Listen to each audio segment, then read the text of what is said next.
right, gentlemen, thank you for staying with us. Ladies and gentlemen, asante sana for staying with Daybreak. Now, we'd like to hear your views at Trevor Mbija at Citizen TV Kenya. Use the hashtag Daybreak. My guests are still with me in studio, Honorable Eddie Okech, Senator for Migori, Honorable Ruben Kiborek, Member of Parliament for Mogotio, and Eric Komolo, Advocate of the High Court. Kiborek, it was your chance for a right of response before we shift gears and now talk about the upcoming protests on Monday. Finally, on these issues around the CAS. Thank you, Trev.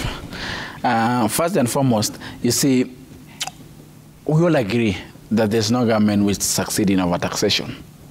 And this regime has not increased any tax. It has actually tightened the loose belt. It has actually tightened the loose nuts where there was leakages. And he was talking clearly about leakages, which we all agree that in the last 5 years, there was runaway leakages in KRA and that system of revenue.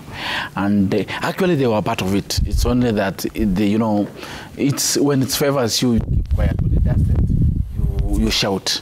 So in the last 5 years, there were leakages in KRA. And we have, this government, this regime has tried to tighten the loose end in KRA. And what the president has been saying, he has never said increase the tax. He has said everyone must pay tax.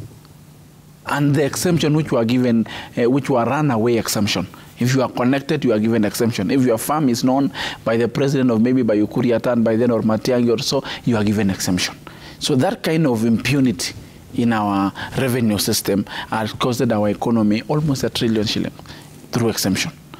So what the president came and says that enough is enough, don't exempt anyone, including myself.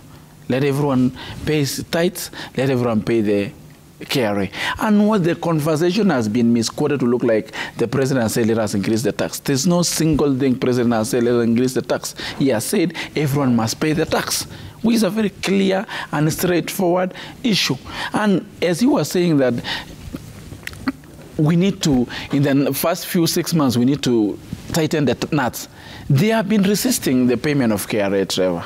They have been going to rallies shouting about KRA and increase of and the making sure that everyone pays the is due what is needed to be paid to KRA. So that is what we have been pushing for, that no exemption. Everyone should pay. There have been a purge at KRA to those officers who really were part of the mess.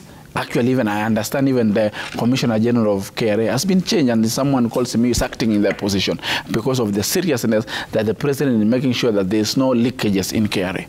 Secondly, Trevor, on this issue of CAS and bloated executive estates, the good thing that I appreciate about this thing, one, is that it has not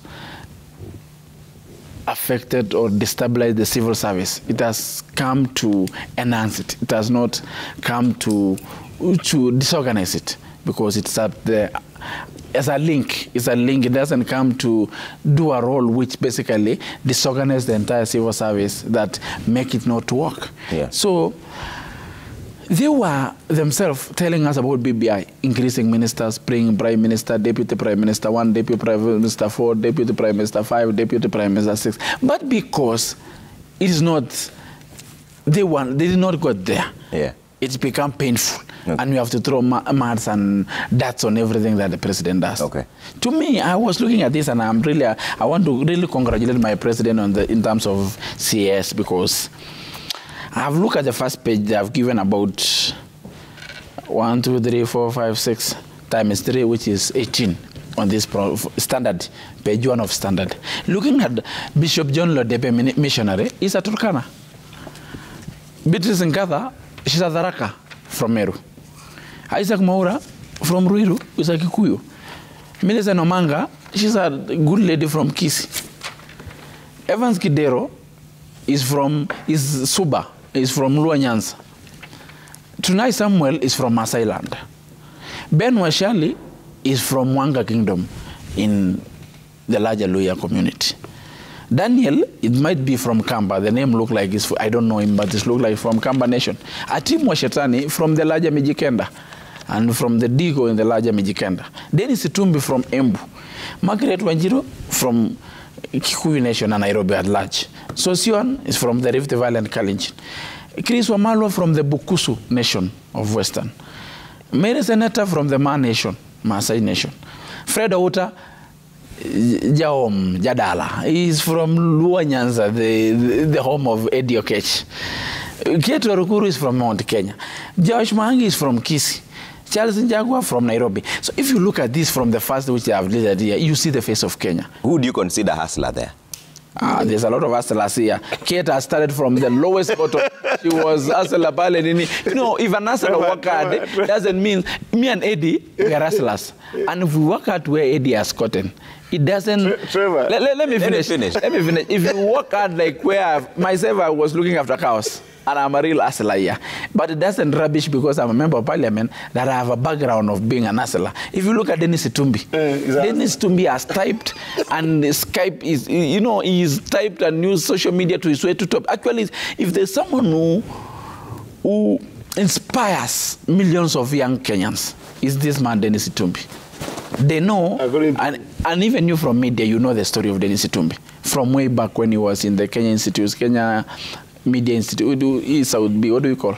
KIMC. Kenya Institute You know, he has risen through that, through the social media, which millions of young people are even supporting Eddie Okech in social media now, trying to build their names in that social media and trying to post and to do this. And Dennis has risen from that all the way to State House to now a position. Many young people who have supported Raila have ended up being. Let me finish. Let me finish. And this I commend President William Ruto and even Uhuru Kenyatta in this one of Dennis Itumbi, because many young people has been used to support people to power. Through social media, through blogging, through putting T-shirts, through many kind of campaigns.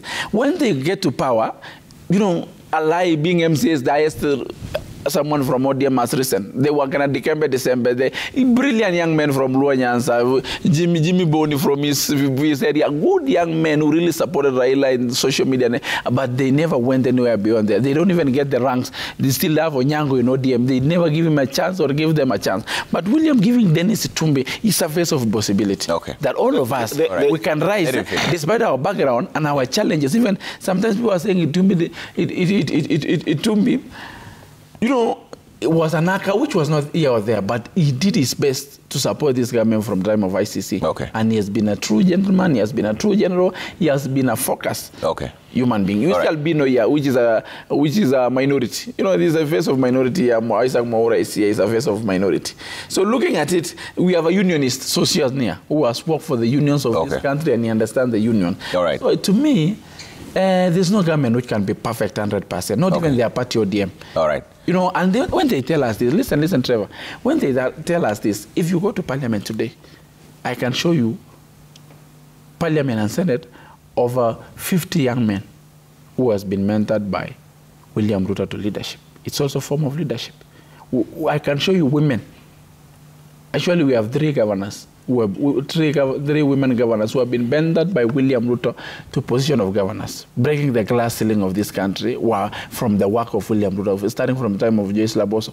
You know, if you go to Parliament, the same. If you go to their side, if there is new leaders, new legislatures in both ODM in Luanyansa, both young men in Parliament and Senate, there will be 4, and I can count Eddie Okech, Oron of Kisumu Central, and Danani. When you Mbadi, who do we call? Karoli Omondi, and maybe another 2 or 1.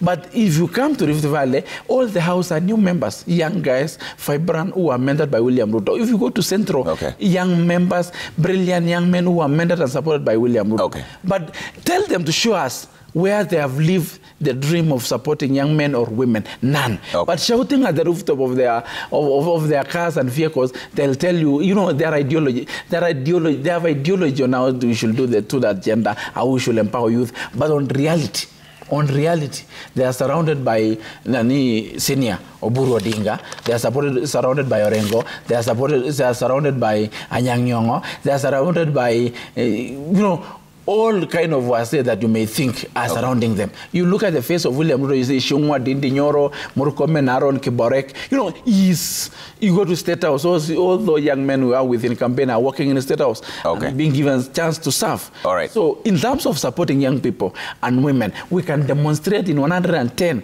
paragraphs that William Ruto has supported women and young people. All right, Eddie, I need us to wind up on this so that we get but giving him a right of reply on a, that's the one on a right of reply. right now. Listen. No, you're This is not a right of reply. Remember for Why you your horses. Okay, let's We need to go. go to serious matters. Okay, let's finish this and go to the protest.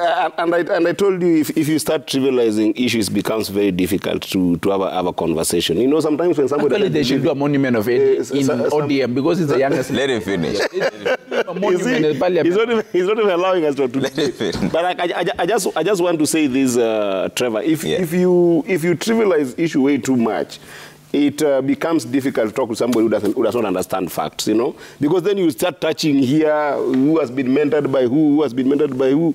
Ruto was mentored by Raila. That's a fact in the public domain. That the House of Records. No. House of Records. Let's focus on the main. People will judge me when you are talking. I wasn't Let's focus on the main concern. But you should not lie to them. We are talking about the CAS. And I call them to order. Because let's have a civilized debate, my brother. Okay. You know, Ruto was mentored by Raila Odinga because it's in the public domain that Ruto's crust of political wellness was when he was working under Raila Odinga. Raila Odinga nominated William Ruto for a position of cabinet secretary. Ruto messed by being involved in... Let's focus on the main issues here. Yeah, no, but he said it. You know, you can't say that he says that our side doesn't mentor people. Murkomen right now is a cabinet secretary, and Murkomen came from Raila's hand when he was nominated to be in the committee of experts by Raila Molo Odinga. So I can go to that, but I think that is trivial to the issue of using CAS position. And I think my brother here talked about it very well. Yeah. And he said that the legal framework need to be established around the CAS positions. But I think that that's not the issue. The issue here are two. Are we having a bloated government that is expensive to run at the expense of the needs of Kenyans that we need to solve now? Among them, cost of living, lack of food, electricity, high taxations. My brother doesn't even know that taxation comes from things like levies. If you look at electricity today, Trevor, Kenya Power, for every unit of electricity that Kenya Power sells, only 43% goes to Kenya Power, 57% of that electricity goes to government. That is taxes and levies. If you look at fuel that we have in this country, the portion that constitutes taxes is over 60%. That is taxes and levies. So Kiburek talks as if he doesn't understand anything about how the economy runs. The country is expensive simply because government is trying to raise money from Kenyans through schemes of high taxations. Today, Trevor, if you look at all the companies that we have, like Nzoia, Pan Paper that has now almost died, Mumia Sugar, Sony Sugar, KPLC. For the last 7 years, Trevor, the employees of these companies have not had their salaries reviewed. But today, pension alone is about 12%. Tax for these employees, top management employees, is 30%. The Ruto government is telling them to again pay 12% of NSSF. Yeah. If you look at all those deductions that are basically schemes by government to be able to raise money through dubious means from Kenyans, it constitutes 57 to 60% of their salaries.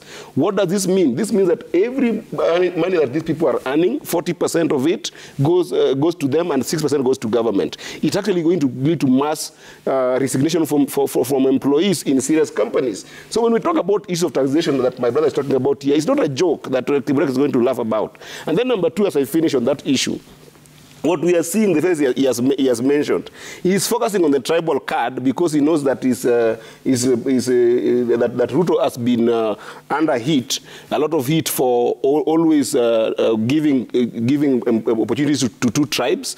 These are not substantive positions. Substantive positions are cabinet secretaries. That if you look at it, over 51% of it is two tribes. And he's talking about these people because Ruto has basically captured all these people people, and if you look at those spaces, they are political faces of different regions, that he wants to control them and install a dictatorship. Because if you look at all these political faces, it's just to capture them. And we saw just last week when all these figures were having political statements. Kidero was actually in one of the royal media houses called Ramogi, and he was talking about political or reorganization of supporting William Ruto. So this idea of mentoring people into a dictatorship as young as Kiburek is not proper. And we need to call a spade a spade. This is a problem to our country. He is using positions and lacunas in law to be able to reward political loyalists and political figures that will be able to make this country have a dictatorship. And I'm telling you, we will not allow that as young people. All right, Komolo, now let's move on to the issue